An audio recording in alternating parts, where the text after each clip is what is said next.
I can see clearly now, the rain is gone. I can see all obstacles in my I know vegans who way. aren't all animal lovers, but they don't believe that that any living being should be treated unjustly. And I think a vast majority of vegans are animal lovers. And to know that a living being is suffering such immense cruelty, I mean, it's horrible. I mean, we sit there and we look at, the killing fields, or we look at the Holocaust, what happened there, and people say it's absolutely disgusting. How did we do that to human beings? But we're still doing this. We're treating the animals the same way, That's and right. it's accepted. That's right, because the pathways of thought that lead to the Holocaust are the same pathways of thought that allow us to abuse another species. It's no different. No. Because that's how the Germans treated the Jews, like they were another species almost. And that's how they do it. They put in another framework, they put it over here, and then they say it's okay to abuse this set of thoughts and ideas and anyone that fits in that. So, we're using the same deluded thinking, but it still brings forth, though, that we haven't evolved as a species. We haven't become kinder. We haven't grown up yet. We're not facing the truth yet. And it would appear no matter what happens, wars, abuse, murders, racism, sexism, we don't learn. We're just not learning. And this is why I'm trying to push the point. Now's the time, right? Because one thing I can tell you, which is why I know this is so important, because in the vegan movement, I got involved quite a while ago, and I was a bit taken back what lack of interest they had in my knowledge and about explaining, giving them the answers they're looking for. So they are stuck in their anger, unfortunately, to the point where they're not even interested in the truth. So they're saying, why are humans like this? And you try and explain to them, and they're not even interested to hear it, which is a shame, right? Because it's time that they really do dig deep, because to face the truth as to why it's like this means they're also going to have to face themselves, right? And that's where we have to grow up. We can't be little children forever. And at the moment, I see planet Earth is inhabited by a whole bunch of old-looking little children running around in suits and dresses and making out that they're all mature. Just because they've got a home and a car doesn't make you mature. Just because you have children doesn't make you mature. A mature human being does not condone death and murder. A mature human being is honest and real and has integrity. So I think we need to push this a bit harder about what it is that we're doing here, and so that anger can get out of us, right? Because the anger is not going to help, obviously, but it makes sense. But it's still energy. Right? And it's energy coming from a good place. But that energy I see is trapped at the moment. The anger is trapped, and it comes out in people either then submitting and getting weak, or they go over the top with their anger, and then they're just putting people off left, right, and center. So somehow we have to release this, and we have to help people release it. And the vegan movement, I feel, needs a lot of help. And that's not a condescending comment at all. I think they're people that have stepped into and faced something really extraordinarily important, and they've had to dig, find that place in their heart and open up to a truth, which means, a lot of people don't realize this about vegans. They're just people who have given up a huge percentage of normal social living, gone without all of that, so they can live a decent life of integrity. So it is a beautiful thing. But they don't know where to go from here, and I can see that. They don't know what to do with it. They don't know how to grow as an individual within this, and they don't understand it. And we're no closer to understanding why it's like this in the first place. And I think that's the ingredient that's missing from the whole thing. Why is it like this? Why do we behave this way? What is it in us that could even create this weird dynamic that you and I are facing? Because as you have well described, once we face it, at first it's a horrific thing to see. I almost won't go on Facebook anymore, because every time I go on, there's another video of some poor dog being abused, or kids kicking a puppy around like a football. Or people have got to get it. This is not just about eating animals. This is just the abusive nature of us as a species. Or dogs in China that are skinned alive or boiled alive, for goodness sake. A dog. Where does it start and where does it stop? So someone justifies fishing, another one justifies boiling a dog, another one justifies killing a baby lamb, another one says, oh, that's all wrong, but eating this is okay. A cow's meant to be eaten. That's what they're bred for. It's insanity. So I think I think we're nutty as fruitcakes. I really do, and I think the sooner we face that, the better. That the human condition is an insane state, and for some reason, that state of insanity was perfect for survival in primitive times. But that insanity is now becoming to our detriment, and it's like the world needs to be flipped back up the right way now. And I think it's time. It's time. I think we could do it. We've got the technology. We understand the world and how it works, and atoms and how they combine and recombine. If we could purify our own nature, we could use all that knowledge in such an amazing way. And this planet, sitting here in the middle of who knows where, could become the hub of something incredible, something absolutely incredible. But the ingredient missing is we won't face ourselves. And that's why I just think it's the key. And all these topics bring us back to that all the time. What do you do in regards with working with people on a behavioural level? Did you say that's what you do as well? Well, I work in mental health, but I also... Is that in general, or...? Well, no, I work with mental health clients. I do that, and I do health and nutrition counselling with people. Yeah. And that's probably the one thing that I notice with most people is the change factor. And I try and teach people that we need to change our roots, and I believe that's what needs to be done as well with the vegan move, with our whole world.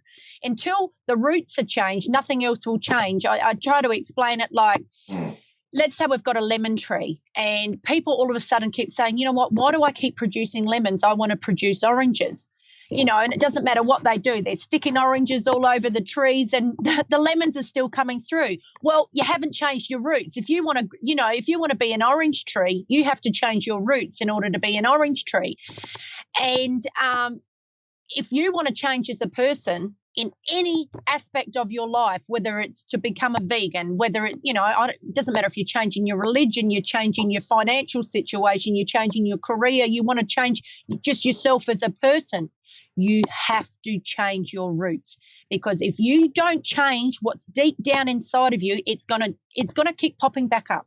That what you're talking about, that anger, or the way we are, self-centered, selfish, cruel, all those things. If we can't change that about ourselves, and we delve deep down and see, hang on, what's the root of this? What's the root of me? Then nothing will change. No. And that is one of the things that I teach people that I work with. You've got to change those roots, because if you don't, because people say, how come I can't change my health? How come I can't lose weight, or, whatever? Because you're not changing.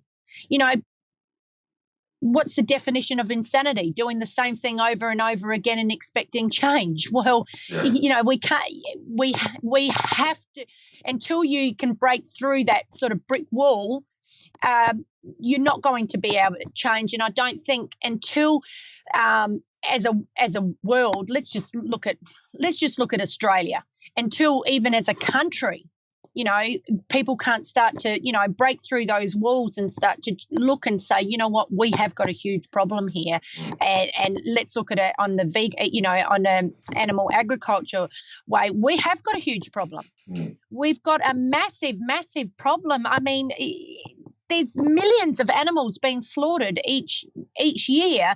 I think in Australia alone, I think we have 800,000 bobby calves a year slaughtered.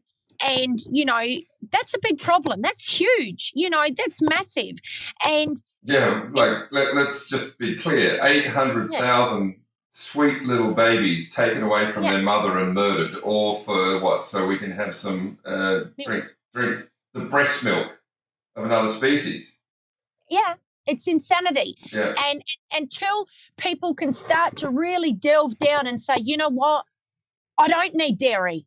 Really look at that roots, because look, I mean, you look at it in I think it was the 1960s. The dairy had everyone so brainwashed. They were bringing around milk to the schools. So, you had to have your dairy, you had to have your calcium. That indoctrination's huge.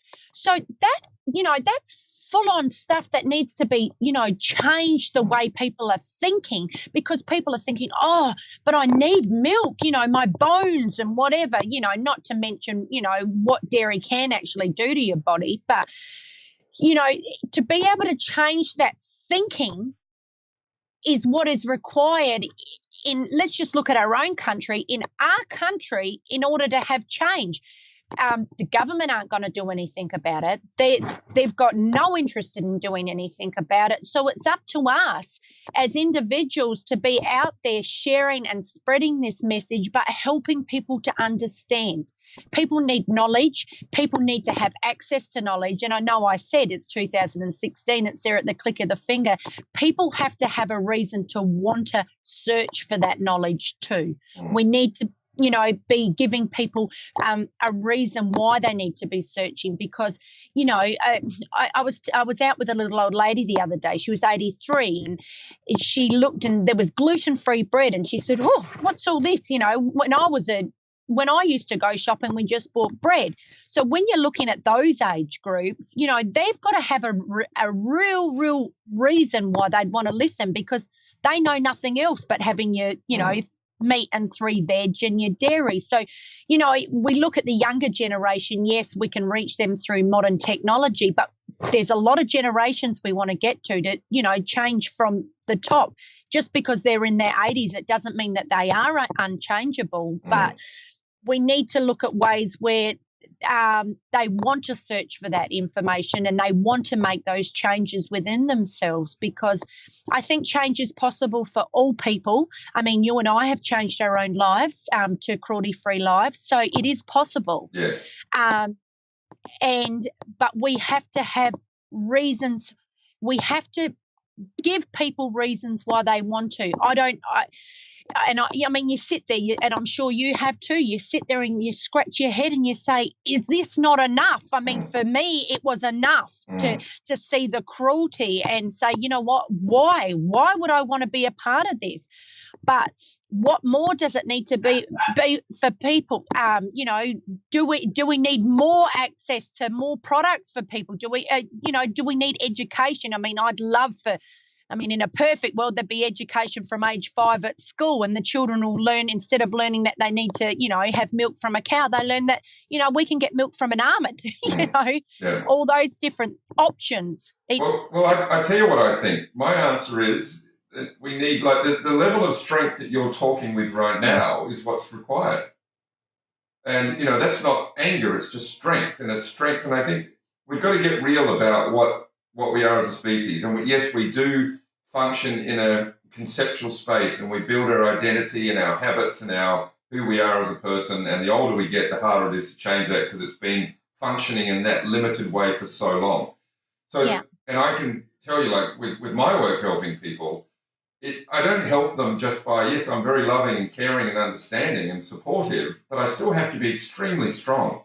And you can't budge. You can't waver. You can't show any sign that this is a debate, because it's not a debate.